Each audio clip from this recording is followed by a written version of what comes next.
Assalamualaikum warahmatullahi wabarakatuh. Innal hamdalillah nahmaduhu wa nasta'inuhu wa nastaghfiruh wa na'udzu billahi min shururi anfusina wa min sayyiati a'malina. Man yahdihillahu fala mudilla lahu wa man yudlil fala hadiya lahu. أشهد أن لا إله إلا الله وحده لا شريك له وأشهد أن محمدا عبده ورسوله وبعد. Kita melanjutkan Bismillahirrahmanirrahim sampai kepada lafaz Ar-Rahim. Apa itu Ar-Rahman? Kemarin sudah. Rahman dengan wazan fa'lan. Fa'lan, Rahman, Ghadban, Kaslan. Ini menunjukkan penuh. Penuh. Ghadban, penuh dengan kemarahan luar biasa. Kaslan, penuh dengan rasa malas. Rahman, penuh dengan kasih sayang. Oleh karena itu Allah menyebut ketika Allah memberitahukan kepada seluruh makhluk bahwa aku bersemayam di atas arasy. Pakai Rahman apa pakai Rahim? Pakai Rahman apa pakai Rahim? Pakai Rahman. Ar-Rahmanu 'alal arsy istawa. Bukan Ar-Rahimu 'alal arsy istawa.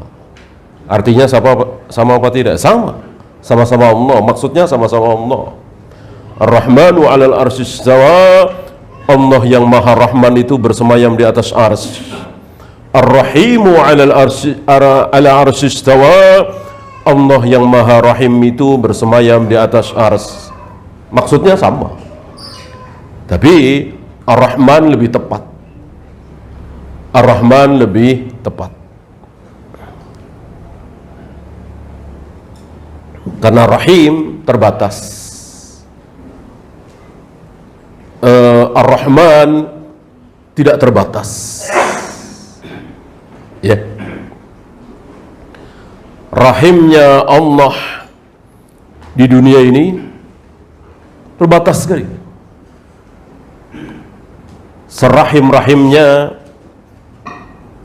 masih ada yang sakit, masih ada yang kecewa, masih ada yang sengsara, masih ada yang menderita, padahal dia disayang oleh Allah. Gitu. Bagaimana Rahman yang ada di akhirat? Orang yang disayang oleh Allah di akhirat sehari, bukan sehari ya, sejam, sedetik belum pernah merasakan sedih, sengsara, menderita, kecewa. Ya. Cuman begini aja ya surga ya, nggak mungkin. Ya. Nah, kirain saya dahsyat sekali, nggak taunya biasa-biasa saja nih surga. Nggak mungkin. Nggak mungkin ada orang masuk surga ngomong begitu. Yang ada berdecak kagum, bertasbih, mengagungkan Allah, membesarkan Allah, karena terkagum-kagum dengan kelezatan, kenikmatan, keindahan surga. Jadi nggak tanggung-tanggung Rahman. Rahim terbatas. Terbatas sekali.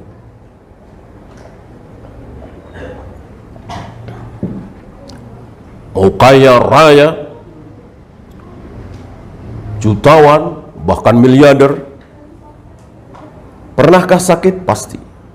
Pernahkah kecewa? Pasti. Pernahkah susah tidur? Pasti. Inilah perbedaan antara Ar-Rahman dengan Ar-Rahim. Ya. ada seorang wanita yang sedih sekali. Ini riwayat ya. Karena anaknya meninggal. Sedih sekali. Ditanya oleh Nabi Nuh. Ini zaman Nabi Nuh.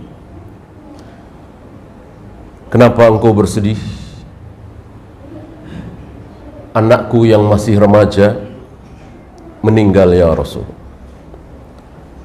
Umurnya berapa? 300 tahun. 300 tahun. Ya. 300 tahun hari itu ya remaja. Ya. Kalau rata-rata umur 900 sampai 1000 tahun, ya sepertiganya kan. Kalau kita 60, sepertiga kan 20-an ya. Nah, 20 kan masih belia, remaja. Kira-kira seperti itu. Ya. Lalu beliau menasihati jangan terlalu bersedih. Nanti di akhir zaman umat Nabi terakhir Muhammad sallallahu alaihi wasallam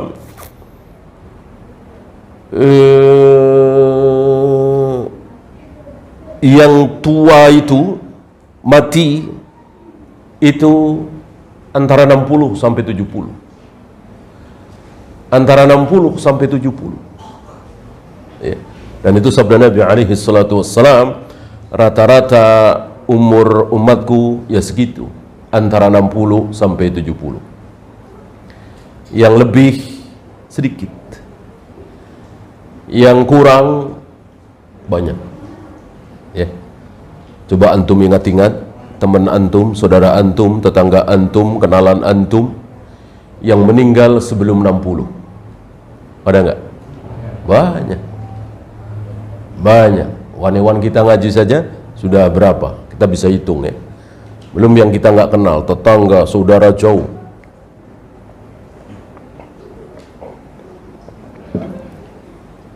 Wanita ini kaget.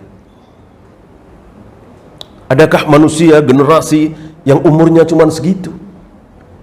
Jawab Nabi Nuh, ada. Di akhir zaman umat Nabi terakhir Muhammad sallallahu alaihi wasallam. Lalu wanita ini menduga, kalau begitu manusia-manusia kaum muslimin di hari itu barangkali mungkin pasti gak ada yang menghabiskan waktu untuk menumpuk-numpuk harta, menghabiskan waktu untuk mengejar karir, jabatan, kedudukan, menghabiskan waktu untuk senang-senang. Pasti karena mereka sadar umurnya paling antara 60-70, bahkan lebih yang kurang dari itu. Pasti mereka akan menghabiskan waktu untuk ibadah, untuk bekal kematian. Buat apa cuma 60 tahun? Ini anak saya 300 tahun saja remaja. Tersenyum Nabi Nuh dengan mengatakan justru hari itu mereka lebih dahsyat, mereka lebih semangat dari kita-kita ini dalam mengejar karir, jabatan, kedudukan dunia. Dan sedang kita saksikan atau kita alami sendiri. Betapa semangatnya kita mengejar dunia, harta, menumpuk-numpuk harta. Sementara kurang semangat menumpuk pahala. Ada pahala di depan mata malas-malasan. Ada pahala di depan mata ugah-ugahan. Ya. Padahal sadar cuma 60 tahun. Ya. Ya, sekarang kita lanjutkan Ar-Rahim. Ismun yadullu 'alal fi'l. Ar-Rahim ini isim. Isim. Tetapi menunjukkan fi'il, perbuatan.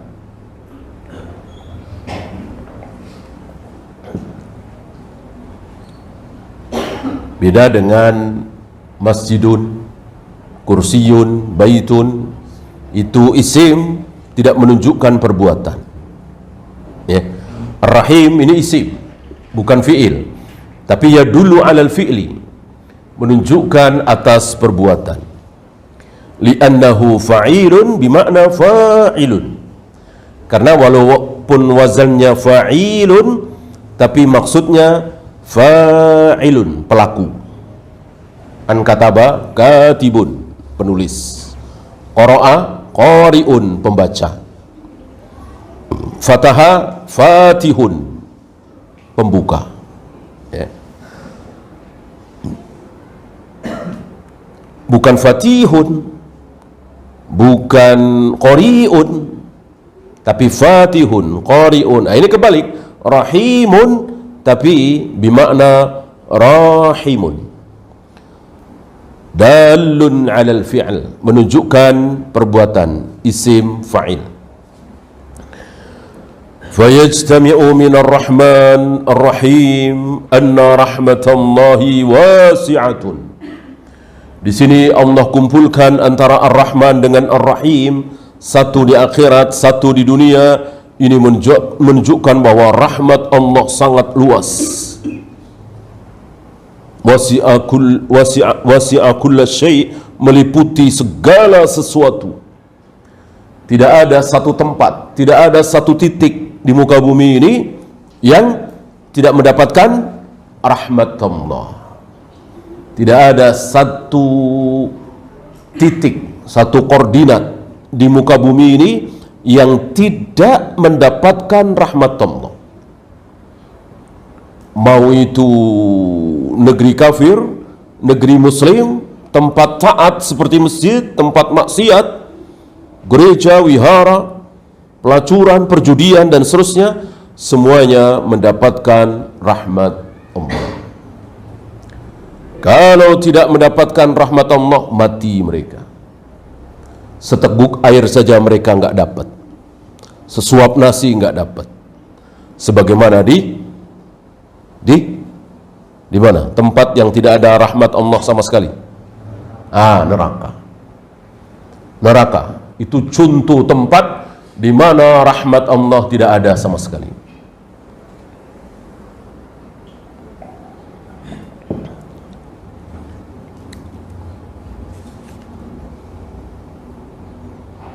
Wa annaha wasilatun ilal khalaq. Rahmat Allah itu sampai kepada seluruh makhluk. Wa hadza huwa ma awma'a ilaihi ba'duhum biqaulihi Ar-Rahmanu rahmatun 'ammatun war-Rahimu rahmatun khassatun bil mu'minin. Ar-Rahman adalah rahmat secara umum, Ar-Rahim rahmat secara khusus, bil mu'minin, khusus orang-orang mukmin, khusus orang-orang mukmin. Walamma kanat rahmatullahi lil kafiri rahmatun khassatun fid dunya faqat. Oleh karena itu, rahmat yang Allah berikan kepada orang kafir itu hanya rahmat secara khusus di dunia. Di akhirat mereka tidak akan mendapatkan walaupun setitik. Maka mendoakan kebaikan untuk orang kafir boleh apa tidak?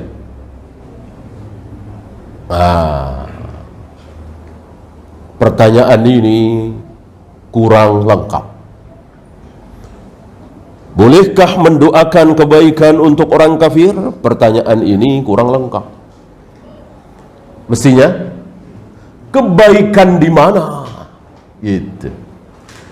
Kalau kebaikan akhirat tidak boleh.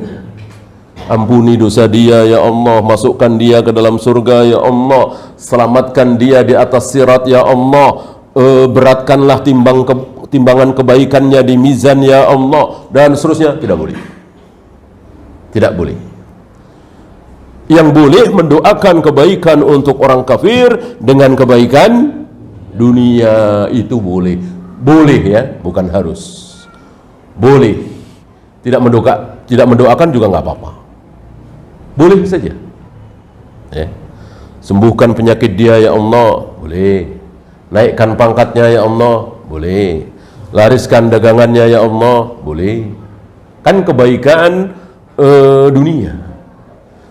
Disinilah kuatnya hujjah Ibnu Abbas, Syekhul Islam, dan lain-lain menjawab salam orang kafir dengan Waalaikumsalam warahmatullahi wabarakatuh. Boleh apa tidak? Berselisih para ulama. Yang mengatakan tidak boleh karena berdasarkan sabda Nabi alaihi salatu wassalam, kalau ada orang kafir mengucapkan salam kepada engkau, jawablah waalaikum. Titik. Waalaikum. Mereka memahami zahir dari hadis ini. Ya sudah, Nabi bilang begitu, ya kita amalkan. Kalau ada orang kafir memberikan salam, Assalamualaikum warahmatullahi wabarakatuh, kita jawab Waalaikumsalam warahmatullahi wabarakatuh, boleh. Menurut pendapat kedua ya, pendapat pertama tidak boleh karena Nabi mengatakan Waalaikum. Ya. Mereka lupa, menurut pendapat kedua, mereka lupa bahwa Nabi mengucapkan Waalaikum gara-gara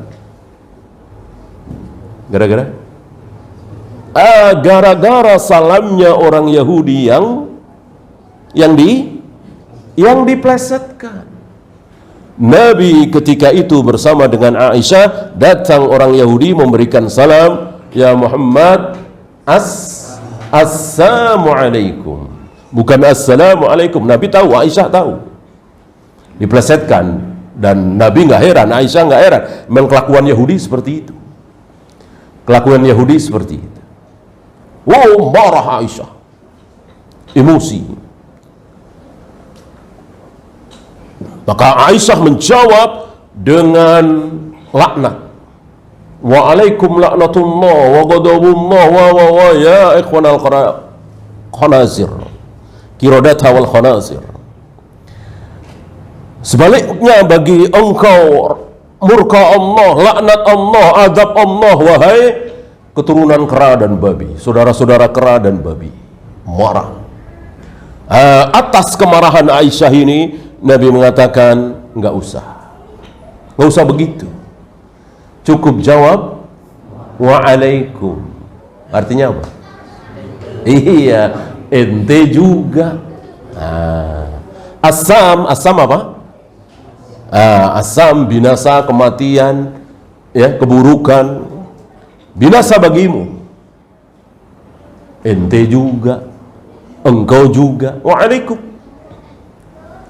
Gitu. Ini ilat. Kaidah mengatakan al-hukmu yaduru bil illah.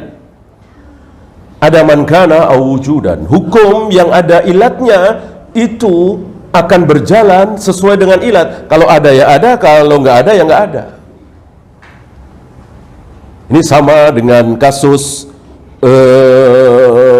Umar, berbeda dengan Nabi SAW. Nabi tidak pernah sholat berjamaah tarawih setiap malam di bulan Ramadan.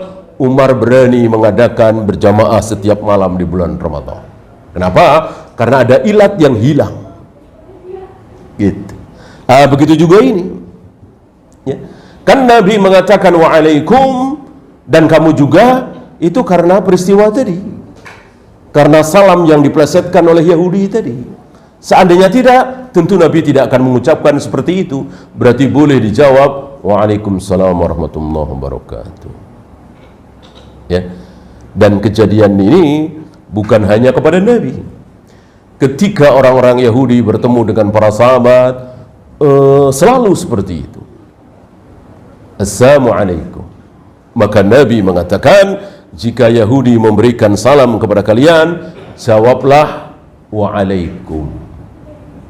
Gitu. Nah, kenapa? Ya tadi, Yahudi kalau memberikan salam diplesetkan. Bukan Assalamualaikum, tapi Assalamualaikum. Bagaimana seandainya Yahudi itu, Nasrani itu, Buddha, Hindu, Konghucu, non-Muslim itu salamnya lengkap, bagus, fasih, benar, ya boleh. Boleh, ini menurut Ibnu Abbas dan lain-lain. Loh, bukankah kita tidak boleh mendoakan kebaikan untuk orang kafir? Jawabannya awal tadi. Yang tidak boleh itu mendoakan kebaikan untuk orang kafir, yaitu kebaikan akhirat. Adapun kebaikan dunia boleh. Waalaikumsalam warahmatullahi wabarakatuh. Ini kan semua kebaikan dunia. Salam keselamatan, rahmat, ya jelas orang kafir setiap hari dapat rahmat, berkah, berkah tidak hanya Allah berikan kepada seorang muslim. Orang kafir dia jujur, tidak korupsi, amanah, jualannya ya baik, jujur, anak-anaknya sehat, anak-anaknya baik-baik, nurut-nurut, ya. Ini bagian dari berkah, keberkahan di dunia.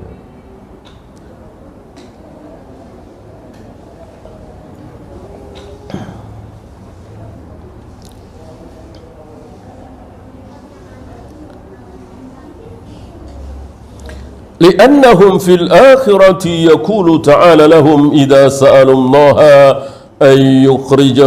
أن يخرجهم من النار.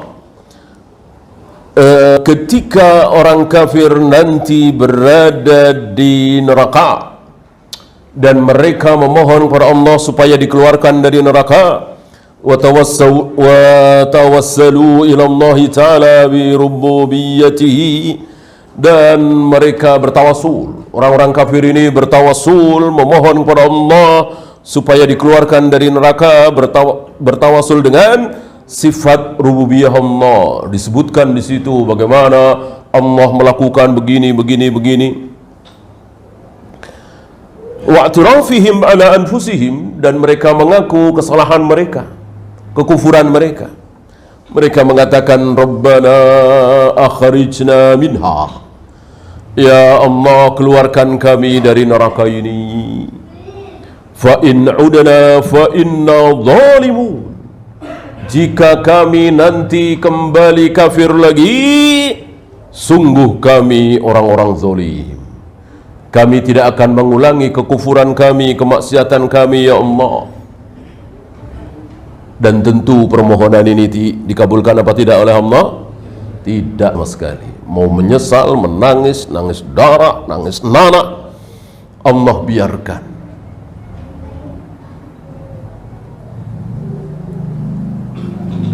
Kekal dalam siksaan.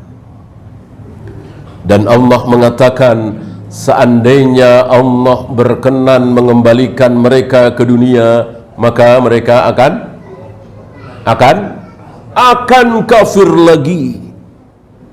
Ya. Wa in ruddu la'adu limanuhu anhu. Seandainya orang-orang kafir yang nangis-nangis minta dikembalikan ke dunia, kok dikabulkan oleh Allah, dikembalikan lagi ke dunia, dikasih kesempatan sekali lagi hidup di dunia, la'adu limanuhu anhu. Mereka akan kembali melakukan apa yang Allah larang. Kekufuran, kemaksiatan. Masuk kita ragu dengan ayat ini? Lebih percaya dengan logika akal kita. Masuk sih? Kan sudah merasakan sendiri neraka. Masuk begitu kembali ke dunia kafir lagi? Nggak mungkin. Nah, itu akal kita, logika kita, nurani kita. Kan banyak orang-orang kafir yang mengatakan, siapa sih yang pernah ke akhirat lalu balik lagi cerita? Ya, kan nggak ada. Kenapa percaya amat sih?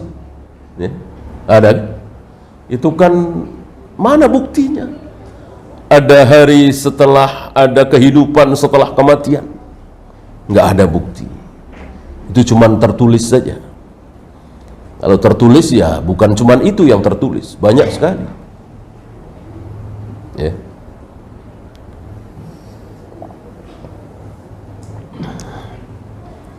Jadi semakin yakin kita orang kafir adalah, orang sesat adalah orang yang disesatkan oleh Allah.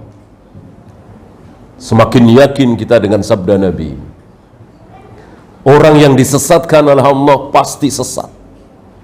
Jadi orang sesat itu bukan karena dia jahat, dia durhaka kepada ayah ibunya, dia bakhil, dia begini, akhirnya sesat. Tidak. Orang sesat adalah orang yang disesatkan oleh Allah, walaupun baik, ya rajin, ya amanah, ya birrul walidain, bahkan menghabiskan waktunya untuk orang-orang jumpo, fakir, miskin seperti Bunda Teresa. Kan orang baik sekali itu. Tapi sesat, kekal di neraka selama-lamanya. Kenapa? Karena Allah sesatkan. Maka sebaliknya, orang yang mendapatkan hidayah adalah orang yang diberi hidayah oleh Allah, diberi petunjuk oleh Allah. Bukan karena dia orang baik, orang rajin, orang dermawan, lalu Allah berikan hidayah. Enggak. Belum lahir Allah sudah punya rencana. Si A akan aku sesatkan, si B akan aku beri hidayah. Mutlak hak Allah.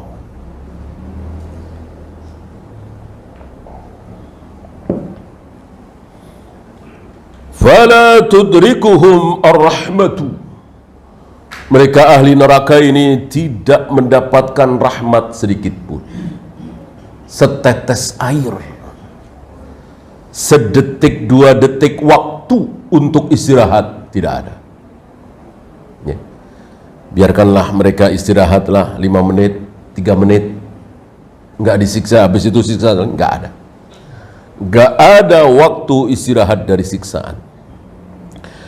Bal yudrikuhum al-adlu, tetapi mereka nggak mendapatkan rahmat, tapi mereka mendapat keadilan dari Allah. Adil.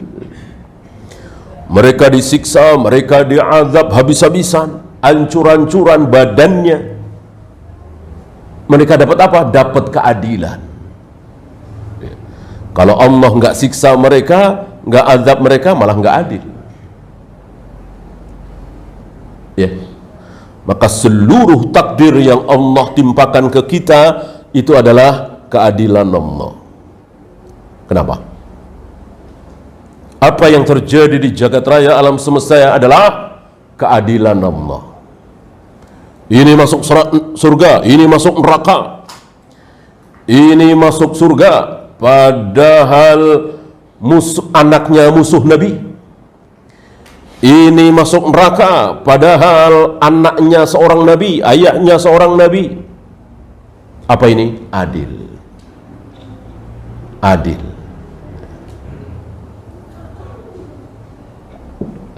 Kenapa? Kenapa? Musuh bebuyutan Nabi, tapi Allah takdirkan masuk surga, diberi hidayah. Pembela Nabi, tapi Allah masukkan neraka selama-lamanya, karena Allah tidak beri hidayah. Adilkah? Adil. Kenapa? Karena Allah Maha Adil. Itu jawabannya. Nggak usah ngarang. Jawabannya sudah ada. Allah Maha Adil. Maka seluruh keputusan Allah mau yang bisa dicerna dengan akal kita atau tidak bisa, katakan dengan lantang adil, karena Allah Maha Adil. Gitu. Nggak usah karena dia begini, karena kita nggak tahu. Cukup katakan dalil yang gamblang, tegas, Allah Maha Adil. Oleh karena itu ketika Nabi dikritik oleh seseorang, ya Muhammad i'dil, fa inna hadhil qismah la yubtagha biha wajhullah. Wahai Muhammad, berlaku adillah. Pembagian ghanimah rampasan perang ini tidak adil, tidak mengharap ridha Allah. Apa jawab Nabi? Apa jawab Nabi? Ya, jawaban Nabi mirip tadi. Faman ya'dil idza lam ya'dilillahu wa rasuluh.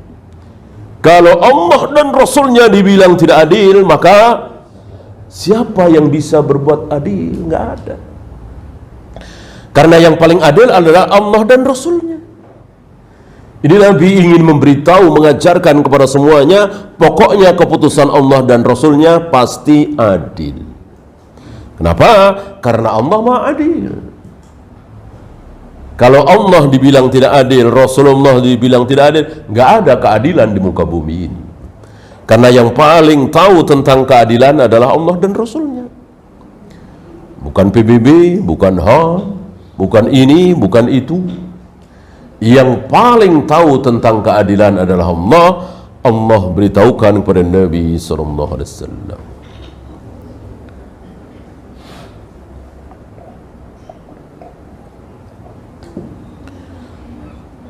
Ikhsa'u fiha wa la tukallimuni. Diam. Tinggallah di situ dan jangan berkata-kata lagi kepadaku. Ini kalimat terakhir. Ya. Sebelum ini mereka masih bisa bicara. Ya Allah begini-begini. Ya Allah, ya Allah. Barangkali masih bisa mengurangi sakit walaupun mungkin sedikit sekali. Barangkali 0,00001%, tapi masih bisa mengurangi karena masih bisa ngomong. Ya Allah sakit. Ya Allah pedih sekali. Ya Allah kami menyesal. Ya Allah kami berdosa. Ya Allah kembalikan begini ya. Setelah itu wala tukallimuni. Mulai hari ini jangan engkau berkata-kata lagi. Udah diam. Ahli neraka sudah tidak bisa berbicara lagi. Dan sempurnalah sudah siksaan mereka. Jadi seluruh konsentrasi mereka itu untuk merasakan siksaan. Ya. Sebab kalau masih bisa ngomong kan lumayan, walaupun sedikit sekali.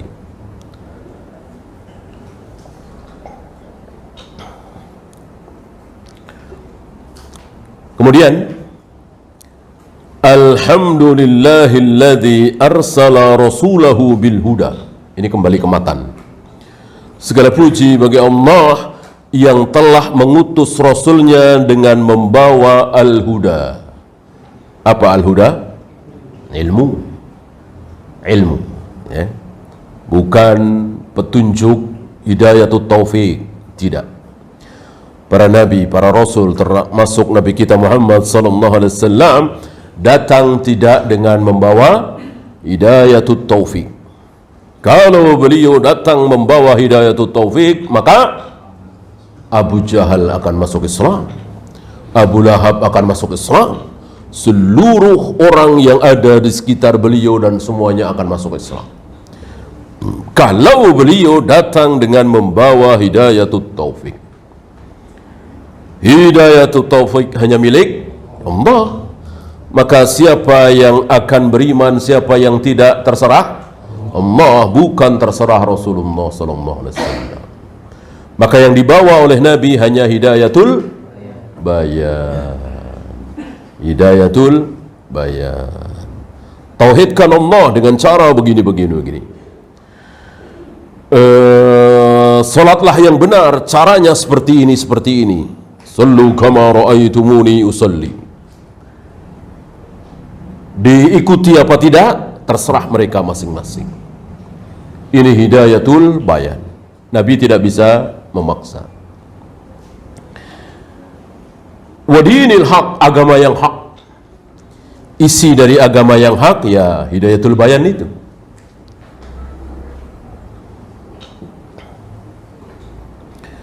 Liyudhhirahu 'ala ad-din kulli.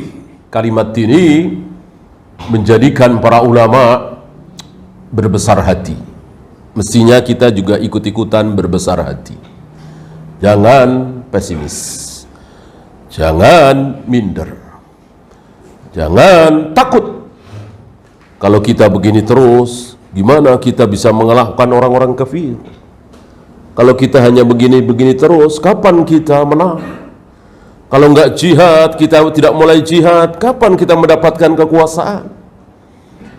Pertanyaan-pertanyaan itu dijawab oleh kalimat ini. Liyudhhirahu 'ala ad-din kulli. Bahwa kelak Allah akan memenangkan hu-nya kembali ke dinul haq, agama Islam. Kelak Allah akan memenangkan Islam di atas seluruh agama, 'ala ad-din kulli. Sudah hari ini? Belum. Yang persenjataannya paling lengkap siapa? Negara Muslim? Enggak. Yang paling kaya raya mana? Negara Muslim? Enggak. Yang kekuatannya luar biasa mana? Negara Muslim? Enggak. Masih negara-negara kafir kan? Berarti ayat ini belum. Padahal mustahil, ayat kok bohong, ayat kok omong kosong. Ayat ini pasti terjadi. Entah 50 tahun lagi, 100 tahun lagi, 200 tahun lagi, 300 tahun lagi akan terjadi di mana Islam menguasai dunia. Sekarang kan tidak. Liyudhirahu 'ala ad-dini kulli, bahwa Islam pasti akan dimenangkan oleh Allah di atas seluruh agama.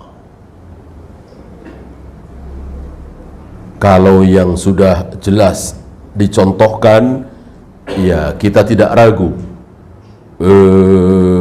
Muhammad bin Abdullah yang bergelar Al-Mahdi atau Imam Mahdi.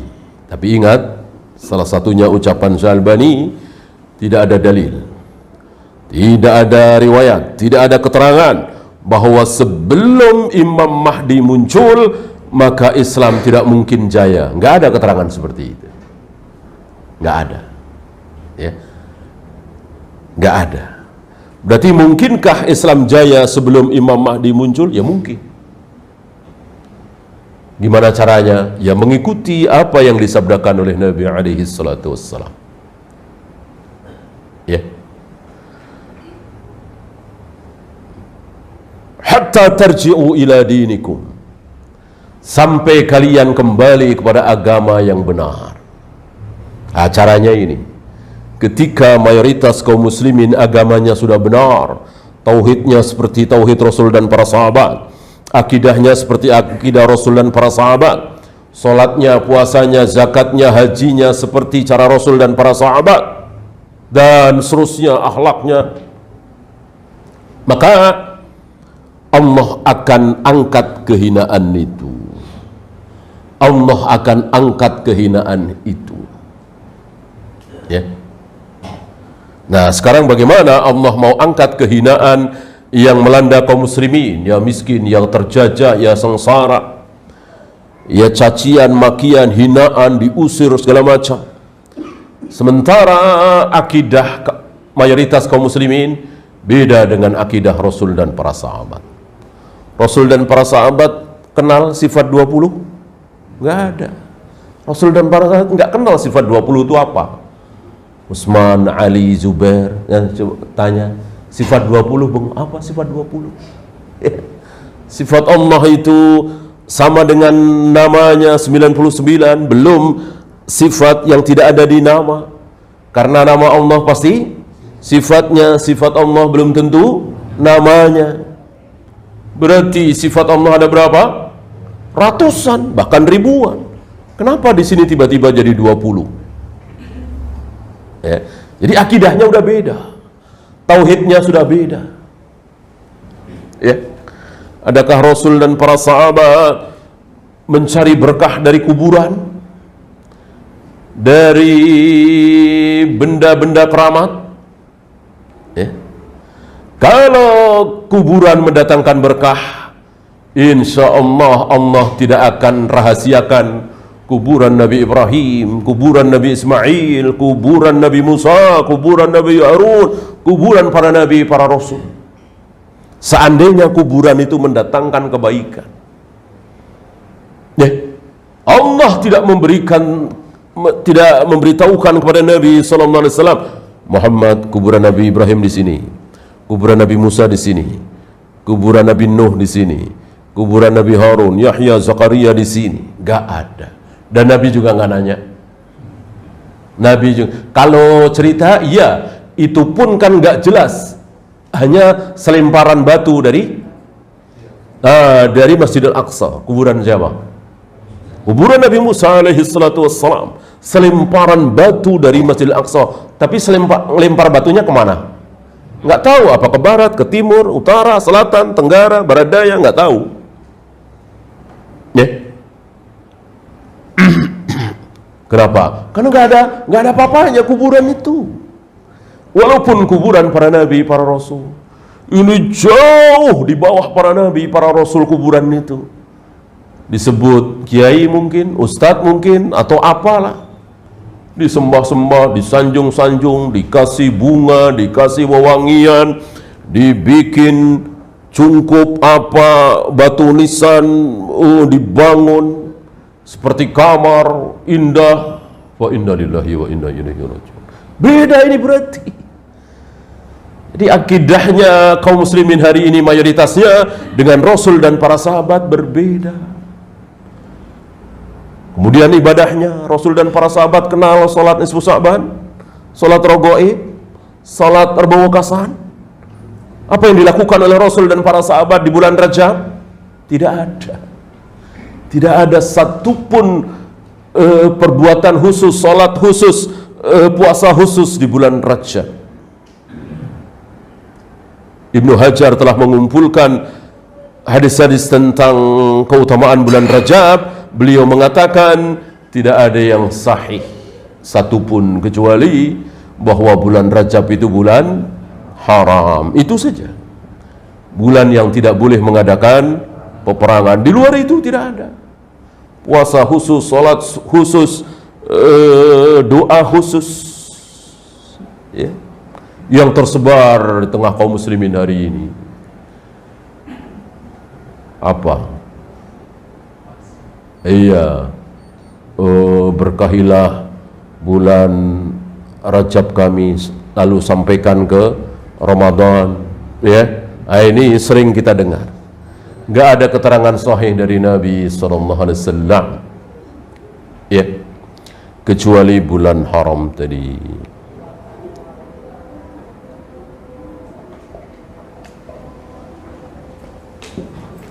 Bahkan akhlaknya, akhlak kita dengan akhlak para sahabat Rasul dan para sahabat berbeda.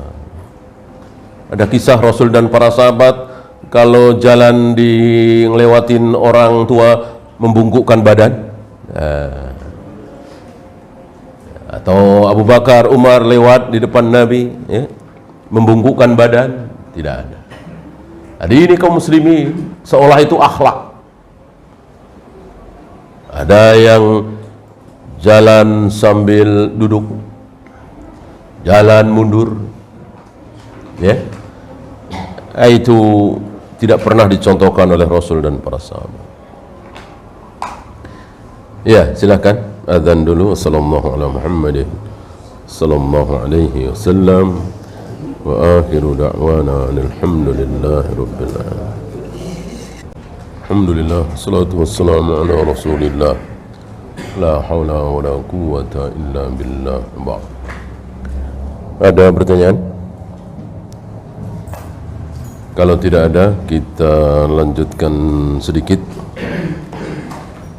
Wa kafa billahi syahida, dan cukup Allah sebagai saksi. Banyak di antara kaum muslimin yang terlalu meributkan masalah teknis, ya. Oh, kita harus punya persenjataan dulu. Oh, kita harus menguasai ekonomi dulu, politik dulu. Itu teknis. Itu semua teknis. Oh, makanya kita harus bikin partai Islam. Dengan demikian nanti kalau menang, ya Islam berkuasa. Apa di muka bumi, di negeri-negeri lain belum pernah partai Islam menang?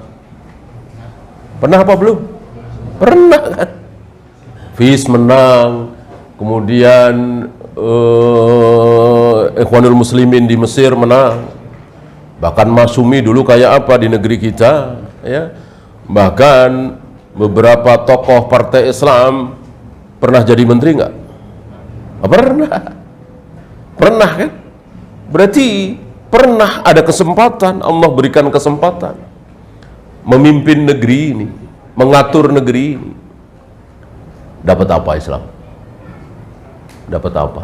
Ketika ustadz-ustadz, ketika tokoh-tokoh Islam jadi menteri, bahkan jadi ketua MPR, ketua DPR, ya. Bayangkan yang jadi presiden waktu itu ketua organisasi Islam terbesar se-Indonesia jadi presiden.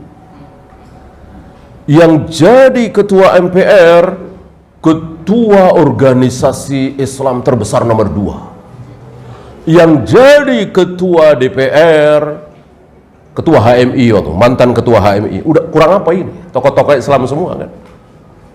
Dan menteri-menteri, pernah beberapa menteri pernah diduduki oleh tokoh-tokoh partai Islam itu. Dapat apa Islam? Iya, dapat malu. Dapat malu kan? Malu kita. Dengar berita itu malu. Saking malunya hanya nggak mau mengakui, oh itu konspirasi, oh itu akal-akalan aja. Ya karena malu. Ya, tokoh Islam masuk penjara, sudah jelas korupsi, buktinya ini dan seterusnya, nggak bisa ngelak. Ya, dapat malu. Ya. Apa ini tidak cukup bukti? Nggak usah ada bukti kayak gitu, kita nggak boleh ragu bahwa sabda Nabi nggak mungkin salah, sabda Nabi pasti benar, bahwa Islam akan jaya, akan menang dengan cara seperti ini. Ikuti Rasul dan para sahabat, sunnah Nabi dan para sahabat, akidah Nabi dan para sahabat, manhajnya Nabi dan para sahabat, bukan dengan cara-cara teknis seperti itu. Nah, dengan kita mengikuti Rasul dan para sahabat, maka Allah akan perlakukan kita seperti Allah memperlakukan Rasul dan para sahabat. Kan begitu. Kan Allah Maha Adil. Masuk kita sama persis dengan manhaj para sahabat, tapi kita tidak diperlakukan oleh Allah seperti para sahabat, berarti Allah nggak adil dong. Allah Maha Adil.